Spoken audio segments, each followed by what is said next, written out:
Short began, I thought it was going to be a lot of fun, a perfect concept film, as they say in Hollywood. The concept being a nice middle-class family from Chicago gets trapped into taking a vacation at a sleazy version of Club Med, a broken-down, sex-oriented spot called, I like this name, Club Sand, operating out of a heavily guarded strip of rocks in a banana republic. Now, one of the initial misunderstandings is quite cute, as Charles Grodin, head of the family, tries to get some drinks from a mean bartender.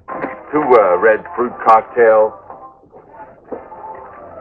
Two red fruit cocktails. Quelque chose à boire? I don't speak, two red fruit cocktails.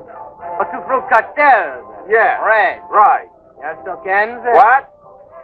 Tokens. Token. Do you speak English? That's what I'm speaking, English. What? Can I buy them with dollars? Oh, God. What? You Americans bore me. Why? You know, everyone in the world does not use your dollar system. Didn't you know that? Why not? What? Give me $20 worth of tokens. Tokenza. Tokenza. Tokenza. Tokenza, we got the joke the first time. The script, though, goes downhill as Grodin and his family are subjected to one sex joke after another. Here is the come-on of a gay club counselor. This really isn't your kind of scene, is it? Well, not really. You don't say much, Mr. Lawler, but when you do, it matters to you, doesn't it? Yeah. I know you. I know who you are, what kind of person. You're very sensitive, aren't you? You're very vulnerable. Yeah, I guess. You're very attractive. And they're very dull. Later, the film gets worse as Charles Grodin starts yelling at everything and everyone that moves, including some guerrilla fighters. Whoa! Whoa!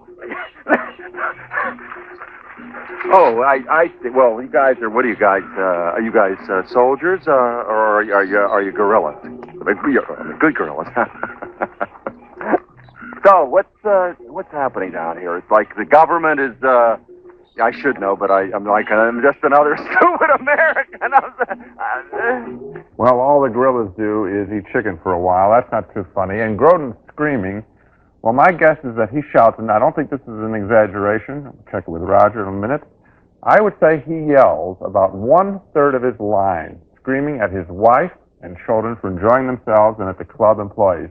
Constantly screaming. He's too good an actor to be forced to scream that much. All I could think of while I watched this movie is how much funnier it would have been if it had been written by and starred Woody Allen, especially early in Woody Allen's career where he might have made such a film, or more recently, Steve Martin or Albert Brooks, or probably anyone listening to my voice was ever written a complete sentence, because this script really goes in the dumper. I think you put your finger on something. I don't think the screenplay was really finished when they started shooting the movie, and the fact is, there are moments from time to time that all by themselves are funny. For example, the walls that you can hear right through, or the whole idea that they were at the wrong camp. For the idea is fun. The idea is good, and yet there are whole characters that aren't developed. For example, his son and his daughter, the old, not the little kid, but the older teenage son and daughter, who obviously were supposed to represent something, and then they're just kind of lost in the shuffle. And other things are lost in the shuffle, too. Good idea, poor execution. That's it. Both Gene and I voted thumbs down on the empty comedy Last Resort, a good idea ruined by a stupid script.